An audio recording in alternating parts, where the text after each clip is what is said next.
Hello students, a very good morning to all of you. In today's video lecture, we are discussing about features of communication.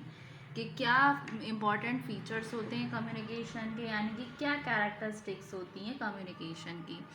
In earlier video हमने discuss किया था communication वो process है जिसके through हम अपनी बात को, अपनी कोई थॉट प्रोसेस को, अपने इंफॉर्मेशन जो भी है, जो हमारे माइंड में चल रहा है या जो हम किसी को एक्सप्रेस करना चाहते हैं, वो सामने वाले को ट्रांसमिट करते हैं, चाहे वो इंडिविजुअल्स हो या ऑर्गेनाइजेशन में. तो हम बोल सकते हैं कम्युनिकेशन क्या है, एक तरीके से एक एक्सचेंज है हमारे आइडियाज़ का, हमारे व्यूज़ का, इवन हमारे ओपिनियंस का और इमोशंस का बाई टू और मोर पर्सन. ठीक है, तो उसके रिगार्डिंग ही हम डिस्कस करेंगे फीचर्स के बारे में. तो सबसे पहले इसको हम पॉइंट बाय पॉइंट डिस्कस करेंगे. सबसे पहला पॉइंट आएगा कि कम्युनिकेशन क्या है, आपकी टू वे प्रोसेस है. जैसे कि मैंने आपको पहले भी बताया था, कम्युनिकेशन कभी भी सिंगल नहीं होता, ये हमेशा टू वे ही होता है. क्योंकि किसी भी कम्युनिकेशन को पॉसिबल होने के लिए एटलीस्ट टू पर्सन्स की ज़रूरत होती है. क्योंकि एक तो होता है सेंडर, दूसरा होता है रिसीवर. यानी कि एक पर्सन मैसेज को सेंड करता है, दूसरा पर्सन उस मैसेज को रिसीव करता है. तो हम ये बोल सकते हैं it is a two way process. So two way process, two way process. So communication is possible only, communication is possible only when there are at least two persons. One, पहला person कौन होता है, to persons में एक person होता है आपका sender, दूसरा होगा आपका रिसीवर. तो one is sender, one sender and other receiver. ठीक है, जैसे ये मैं हूँ, ये कोई सेकंड पर्सन है, मुझे अपनी इंफॉर्मेशन मैं ये ऐसे पास कर रही हूँ, ये कोई इंफॉर्मेशन. तो मैं जो मैसेज दूंगी सामने वाले को, तो मैं हो गई सेंडर, और जिसको मैंने इंफॉर्मेशन दी या जिससे बात की वो हो गई रिसीवर. ठीक है, ऐसे चलती है आपकी कम्युनिकेशन. जैसे कि ये कोई इंडिविजुअल है, ये दूसरा इंडिविजुअल है, ये पास की इन्होंने इंफॉर्मेशन, तो ये हुआ सेंडर, ये वाला पर्सन, और ये वाला हुआ आपका रिसीवर. ठीक है, क्लियर. फिर नेक्स्ट पॉइंट आता है information sharing and understanding. Information sharing and understanding. क्या हो रहा है, अपनी इंफॉर्मेशन शेयर की, अपनी बात को दूसरे पर्सन तक पहुंचाया मैंने, तो क्या किया, इसमें कहीं ना कहीं मैंने ट्रांसफ़र किया अपने इंफॉर्मेशन का, जिससे अंडरस्टैंडिंग हो रही है बिटवीन टू और मोर पर्सन में. मतलब दूसरा पर्सन मेरी बात को समझ पा रहा है या समझने की कोशिश कर रहा है. तो क्या हुआ, इंफॉर्मेशन शेयरिंग एंड अंडरस्टैंडिंग. तो communication involves, communication involves both transfer of information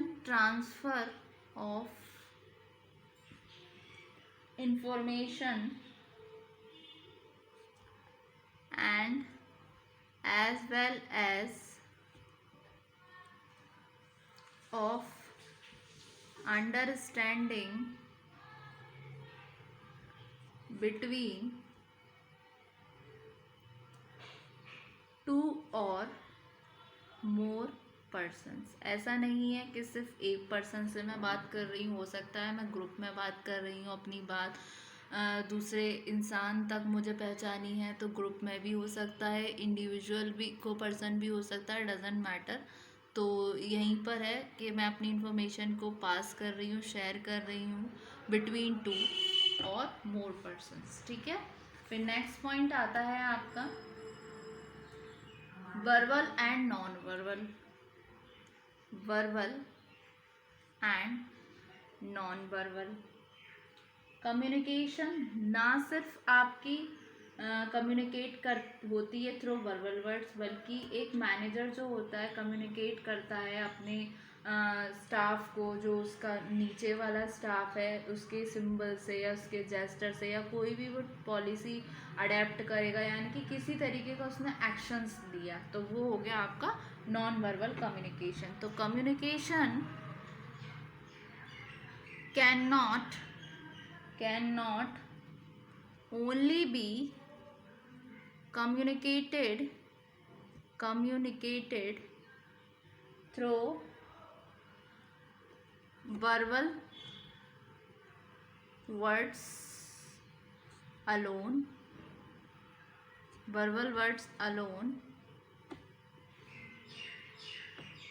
but a manager can even communicate through symbol, gestures and actions which are non verbal in nature। ठीक है, फिर नेक्स्ट आएगा, ये गोल ओरिएंटेड प्रोसेस है। ठीक है, तो गोल ओरिएंटेड कैसे, जो एंड होता है कम्युनिकेशन का वो कैसे होता है कि अंडरस्टैंडिंग बनेगी सेंडर और रिसीवर के बीच इंफॉर्मेशन की। सो ये गोल ओरिएंटेड प्रोसेस है। So the end result of communication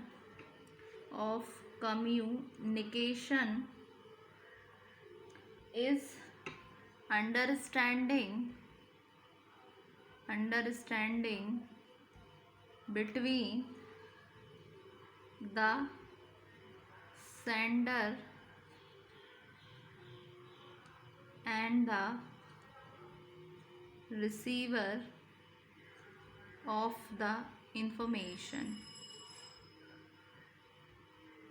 ठीक है, नेक्स्ट, ये क्या है आपकी कंटिन्यूअस प्रोसेस है। कम्युनिकेशन कैसी प्रोसेस है, लगातार सतत प्रक्रिया है, चलते रहने वाली प्रक्रिया, क्योंकि ये परवेसिव एक्टिविटीज़ में है। यहाँ पर एक्सचेंज किया जाता है आइडियाज़ का, ओपिनियंस का पीपल में, जो कि एक ऑनगोइंग प्रोसेस है, चाहे बिजनेस की बात करें या नॉन बिजनेस ऑर्गेनाइजेशन की बात करें, कंटिन्यूअसली कम्युनिकेशन होती रहती है। तो ये क्या हुआ आपका कंटिन्यूअस प्रोसेस हुआ। तो exchange of ideas, opinions among people is an ongoing process in business and non-business organisation. ठीक है, अब एक इम्पॉर्टेंट और फीचर आता है कि ये सर्कुलर फ्लो में चलती है। कैसे, जो फ्लो होता है कम्युनिकेशन का वो सर्कुलर है। सबसे पहले कम्युनिकेशन की प्रोसेस स्टार्ट होती है जहाँ पर सेंडर अपना मैसेज को ट्रांसमिट करता है रिसीवर को। फिर जब ये कंप्लीट हो जाती है तो रिसीवर उसको अपना फीडबैक देता है सेंडर को। तो इस तरीके से कम्युनिकेशन है। जैसे मैसेज गया तो मैसेज पहुंचा रिसीवर पर, तो रिसीवर ने फिर इसको वापस से फीडबैक दिया, यानी कि क्या है, सर्कुलर फ्लो में चल रही है। तो the flow of communication is circular, that is the process of communication starts when the sender transmits a message to the receiver and is completed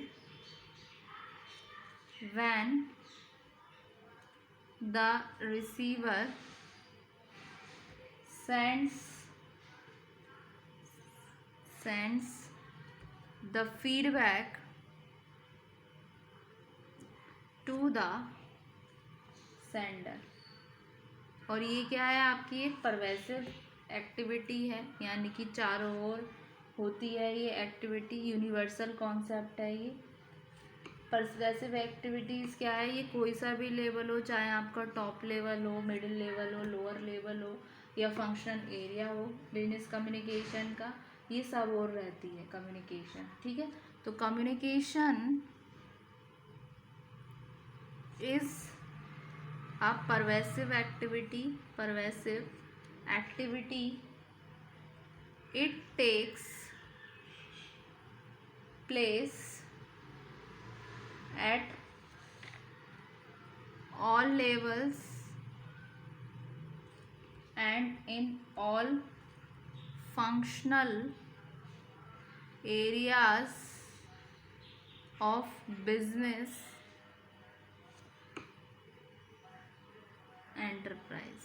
ठीक है, तो ये थी आपकी कम्युनिकेशन के फीचर्स। कम्युनिकेशन के ये कम्युनिकेशन सम है उन सभी चीज़ों का जहाँ पर एक पर्सन अपनी बात को या क्रिएट करना चाहता है understanding in the minds of another, तो इसमें इन्वॉल्व होती है systematic and continuous process of telling, listening and understanding, जो होती है आपकी कम्युनिकेशन। तो ये थे इसके फीचर्स कि टू वे प्रोसेस है, information sharing and understanding, verbal and non verbal, goal oriented, continuous process, circular flow and last but not least pervasive activity. ठीक है, thank you so much student.